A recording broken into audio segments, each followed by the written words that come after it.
แกเป็นใครแล้วบัดนี้คล้องทีนี้เนาะจิรุดแล้วนี่นั่นเนาะอย่างน้อยนึงจิรุดกับคาดประสาทเลยโอ้หึงยัง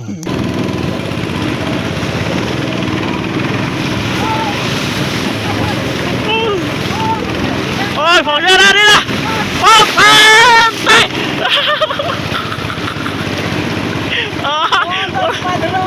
จ้าอุดลงมองเยอะหมดสรุปผลงานค่ำคืนนี้ฮอดพงเสาโอ้ไม่ได้สร้างเลยเนาะ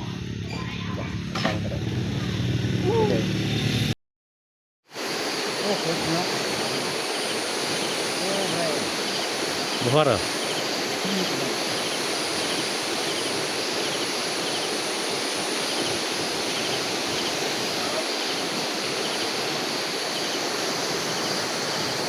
ขึ้นได้บ่ขึ้นได้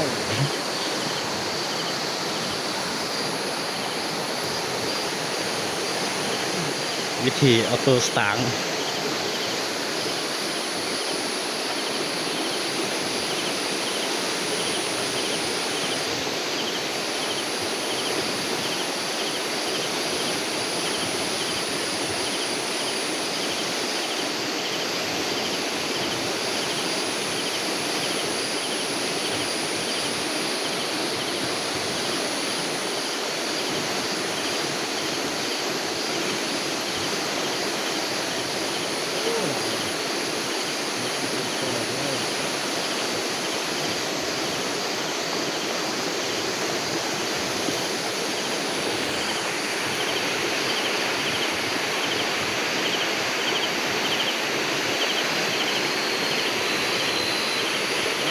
ปล่อยเลยได้หรอเฮ้ย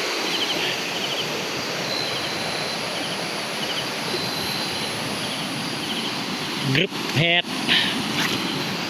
โอ้ยอย่าเกี่ยวแม่มือน่ะมือเจ้าก็อยู่ดีๆตัวมือเขาเจ้าโทรศัพท์เด้ทำไมเด้กันเห็นมันเยอะเจ้าว้าวหนูเอา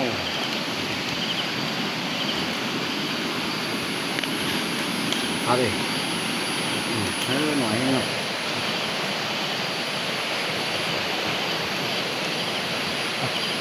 หรือว่าเป็นน้ำใสเป็นน้ำใสลาวเธอเนาะโอ้เป็นน้ำแจ้งขนาด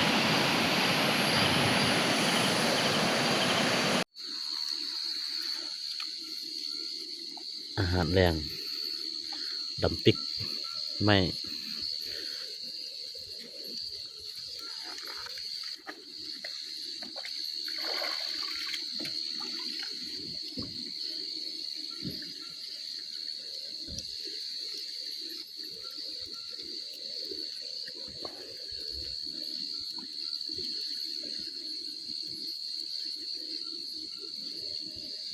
เฮ็ดคลิปไม่เฮ็ดขายปืน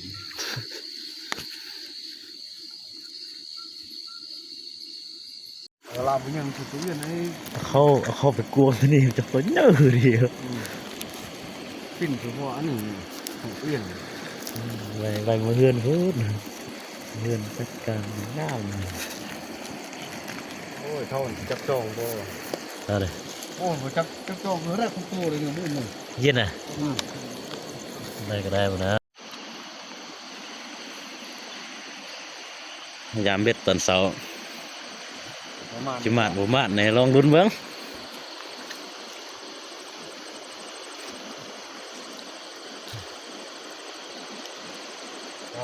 เอี้ยนว่ะได้แต่ตัวเย็นเท่านั้นมันตอดมือมันหัวตอดมือเด้อหวานแต่ละตัวอิดนั่นละเนาะขับของยาเลยอิดหนาวขับของยา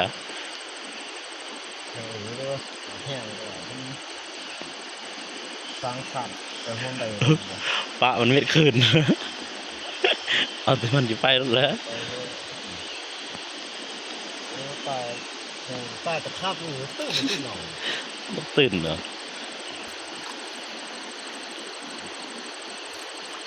แบบเออเด้อ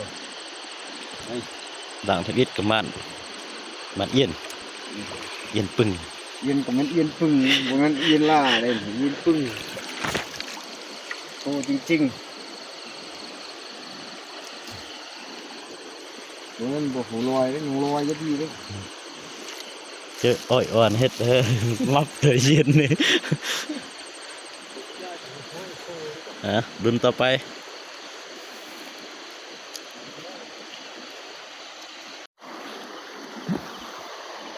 มันอีกแล้วประหลาดยามเวทตอนเช้านะพอได้กินเยอะ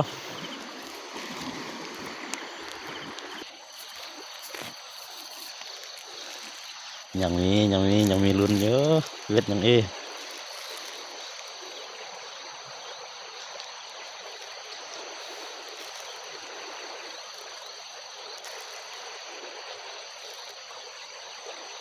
ช่มันยามใช่ให้ปลาเข้ามาได้นี่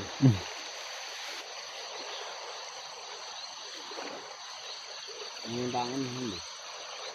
กระดู ส่งมา ของพรือ ก็ถึงว่ามันส่งมา เตอกันกลางกับเตอวุ้นนี่กันกลางอย่างนี้ แต่ว่านี่มันบ่ได้เติมแล้วมันของเขาเนาะ มิริกุ นี่ นี่เป็นเจ้านี้ นี่บ่ครับ โอ้ยสายเบ็ดนี่ถึกโอ้ตัวใหญ่ตัวดูโอ้โลนึง2 ตัวโลแกเป็นใครแล้วบัดนี้คล้องตัวนี้เนาะจิรุดตัวนี้นั่นเนาะอย่างไรนึงจิรุด กับคาดประสาเลย โอ้หึงยำ รูดแท รุด เย็นนู่น เย็น ได้เย็นเยอะ เห็นปะ เยี่ยวแพนี่ละบ่โอ้เลี้ยวโอ้ยเข้า โอ้โหปดงาม อยากเป็นเบิด กลางบนเด้อวันนี้เอากลางคือเดียวน่ะหมันเนาะยอมบุญแล้ว สุดได้เฮ้ย เห็น โอ้ ปะ บุเข้าแท้ บ่สายเวทมัดเลย ยังอันนี้เห็นนี่ใส่เพื่อนเอาขึ้นดี สายเวทไอ้กี้นี่เวทไอ้อ้อยอ่อนขาดกี้เราเกี่ยวนั่นเนาะเวทไอ้ขาดกี้น่ะเอาสายมัดปลาแล้วน่ะ เอาแม่นี่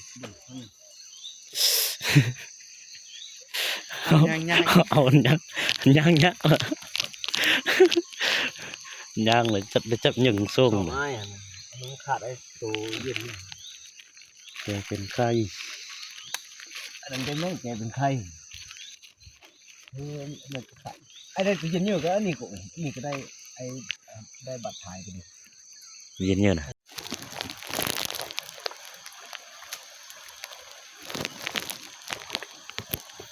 คือคุณประหลาดเนาะใส่เอิ้นปลาเนี่ยปลากระทิงอันนี้ เสือ ปลากระทิงคือทิงเปิดข้าวให้ประหลาดก็ประหลาดไม่ต้องอายพอเทศรูปในไทย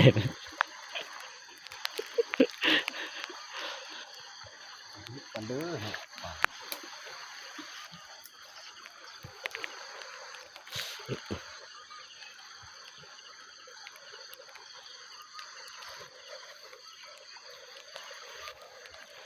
ได้บ่โลนึงเสาร์นี่ว่าบ่ได้เลยเนาะตื่นเช้านั่นเนาะ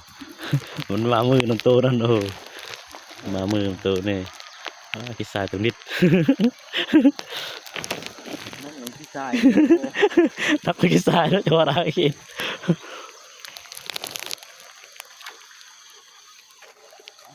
มัดไพ่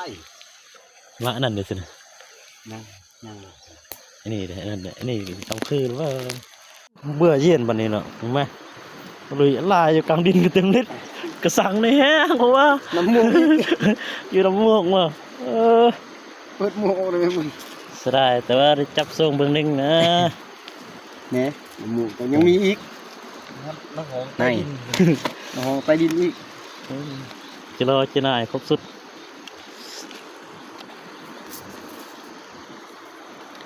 สภาพบ่อนอยู่บ่อนกินบ่อนนอนบ่อนลอย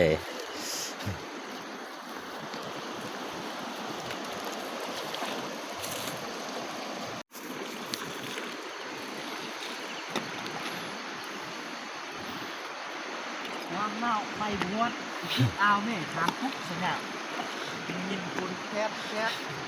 แต่ว่า ยอดโกง ลูกอันน่ะไปเนินมากอย่างแตรด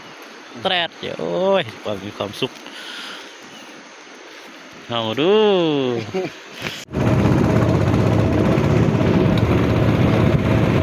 ลองเผื่อส้มธรรมชาติดำเนินป่าก็ได้หลายแล้ว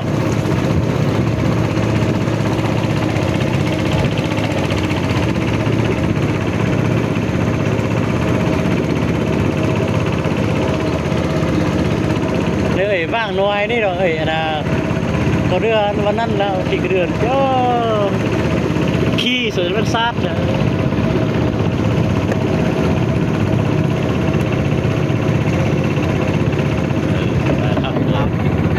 น้ำจู่เสมอ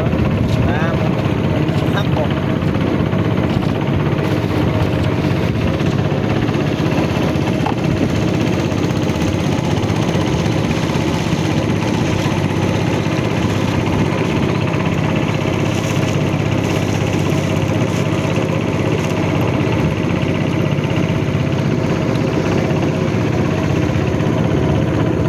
นี่คืออุปกรณ์หาปลาเบ็ด ไอ้แล้วห้าวโลมาแล้ว ครับพี่ผมมาซื้อมือเสาร์ไปนัดเลย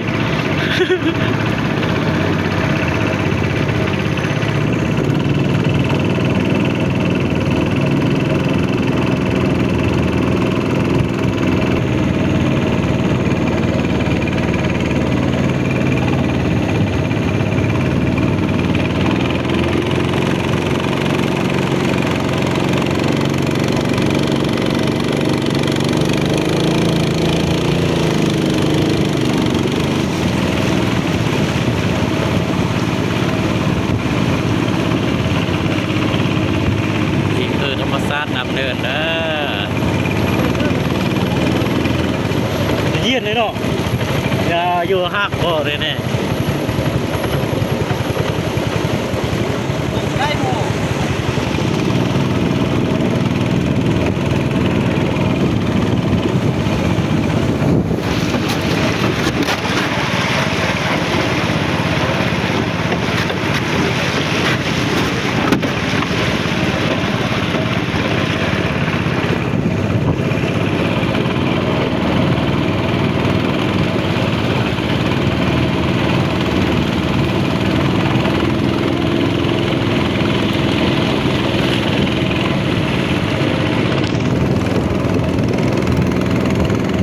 เที่ยวหน้าเขามาซื้อเนี่ยมาซื้อว่าเนี่ยซื้อวันเล็กวันน้อยไปยาวนึงสองรอบยายาวได้เหรอเออ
อุดลมมองเยอะหมด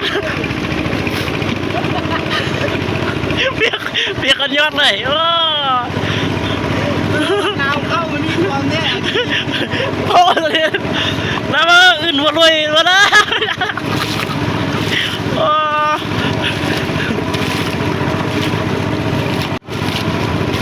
สภาพอากาศหลังจากตัวของเยอะดีเบิด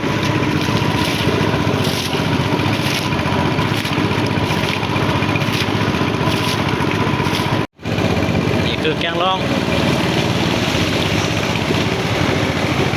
ภาพตามเลยเที่ยว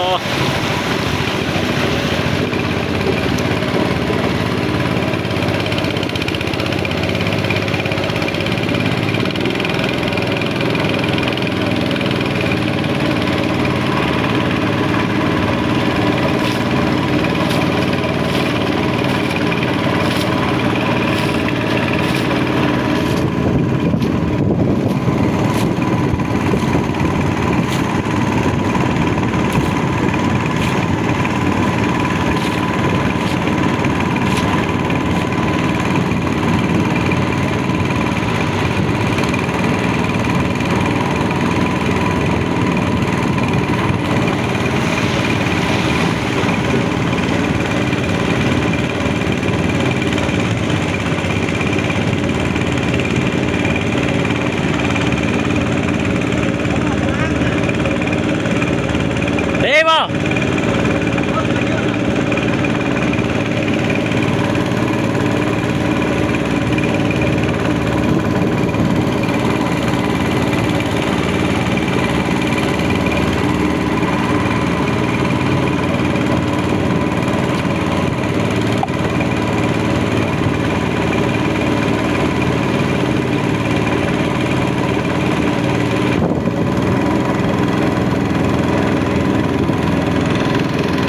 ปลาดุกเราซื้อมันนั่นล่ะ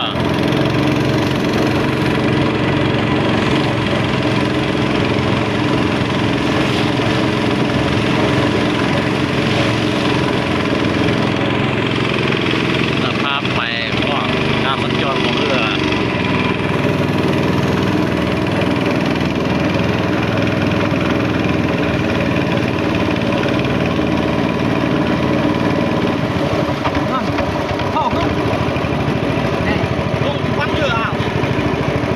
เออ มองเก้าน่ะ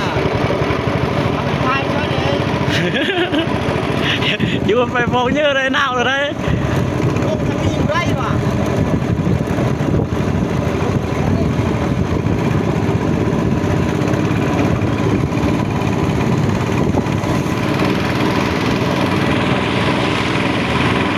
สภาพกระแสน้ำ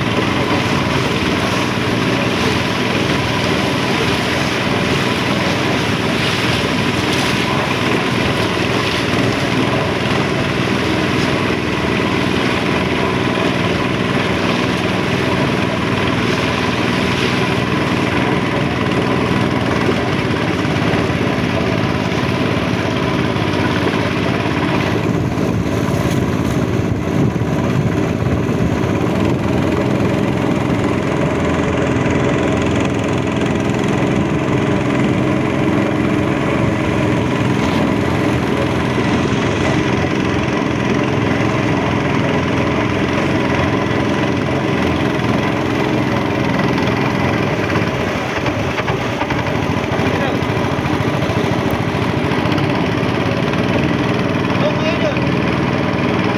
ลูกเจ้าดีกว่า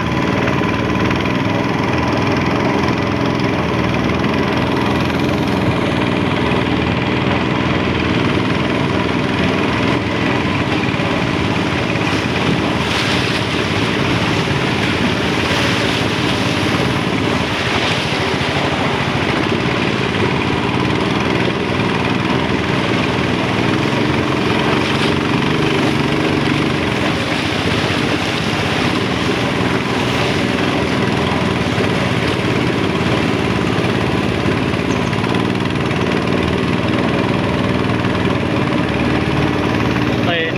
นี่สักอัดนั่นสักอัดเหรอ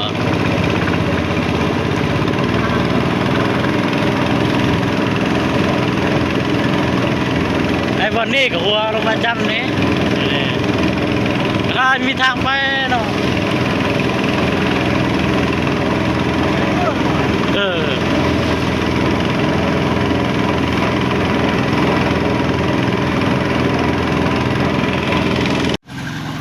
สรุป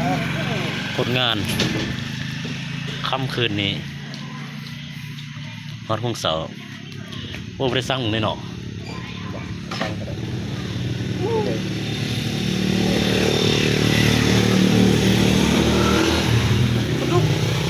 อะไร ปลาครึ่ง พลุพันพลุพันน้ำเนิน ปลาครึ่งตะเอียนปลาลาดปลานินเขียด มีฮอตตัวเฮียน้อย ครบสุด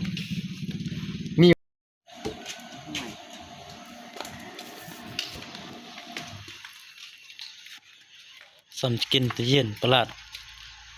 มันเบื่อแล้วนะ โคตรมาไปนะบุดมานี่นอกเพื่อน